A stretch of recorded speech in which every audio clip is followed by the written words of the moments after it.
waddanka dhalinyaro ayuu u baahan yahay dhalinyaro da'yar inay maamusho halkan waxaa muuqaalkan ku balqaynanaa da'da ay jiraan madaxda Soomaalida kuwa maamul goboleedyada iyo kuwa dowladda dhexe kuwa ka tagay iyo kuwa hadda jooga oo xilka haya bal fiir halkan 70 sano 60 sano in aan jirin xil ma qabto bal fiir halkan Abdullaahi Farmaajo ayaa ka bilaabanaa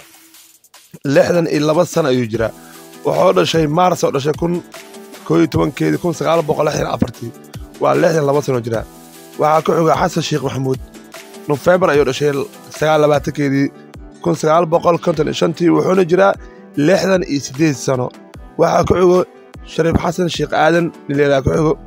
sida taqaan Shariif Binjo June ayuu dhashay 25 markay ahayd 1964 wuxuuna jiraa 60 jir waay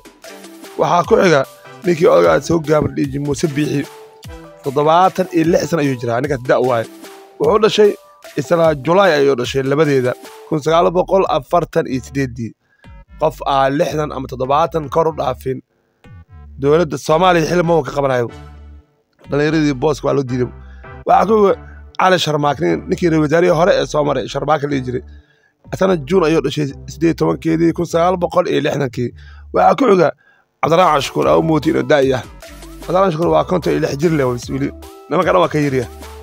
wuxuu dhashay December 12 1968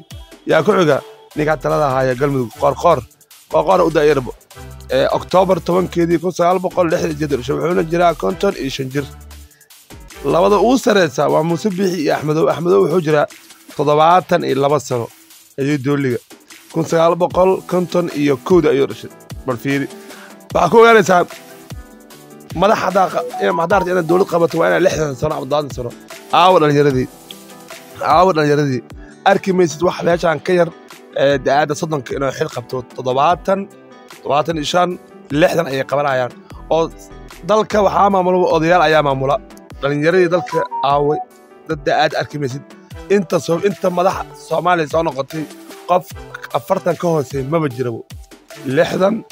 konton 70 ayuu dhaxaysaa bal fiiri hadda qoqor hadii uu yiri yahay asagaaba 55 oo caageenayba oo kala barkii ayuu dhaafo 60 afka ku haya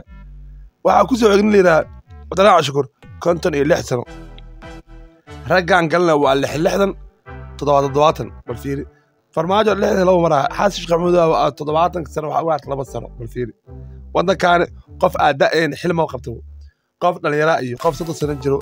wili arkimayso oo xil qabto ma jiro bal soo fiiri gogolaha gal inta madax dawladda soo noqotay xildhibaano iyo wasiiro bal fiiri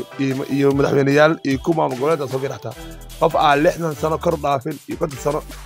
bis arkaysa ma arkaysa qof 30 sano 4 sano gaaray waxa muuqaalkan oo ayna ku falqeyno madaxda hadda jirtay iyo kuwii hore oo tagay iyo kuma gobolada hadda haya xilka ay hayaan daal ay jiraan bal fiiri dad ayaa aqoon daal ay jiraan madaxda hadda haya Xasan Sheekh Maxamuud ka bacdi ku dhuman 68 afkal sigolaya Shariif Xasan Sheekh Aadan 60 sano bal fiiri Farmaajo 62 sano labada oday ugu daran waxa waaye Muuse Biixi 76 ayuu garaacay Muuse Biixi waxa ku soo xiga Axmedow oo asana garaacay 72 sano dadkan adduun waa la soo laqay waxa u dhimo malahan xilligan ayaa lagu qaraabinayaa da'dan ayaa lagu qaraabinayaa oo dad ayaa lagu maamulayaa 76 sano ayaa ilaa adduun inta soo laqay waa soo laqeen maxaa dhalinyaradii maxaa loo diray inay xil qabtaan maxaa lagu diiday qof 30 sano ka arkimayso madaxweynaha arkimayso qof 40 sano ka sii yar oo madaxweynaha ma jiro waay 50 sano 60 sano madaxweynaha u noqdaan dadka wax dheerihiin maxaa qaldan dastuurka ku jirto qof oo 60 sano ka weyn inuu xil qabto dastuurka ku waa fahmo aanay muuqaalka qabto sheegareeya da'da madaxdii dalka soo martay iyo kuwa hadda haay iyo kuwa maamulada da'dooda waa kuwa yaa lagu dhuman Muuse Biixi koobka da'da u qaaday 60 iyo xoojay 6 sano muuqaalka qabto beelargaasi adiga waa maasan janaalkana kor u qaada da'da Xasan Maxamuud waa 68 sano iyo dooliga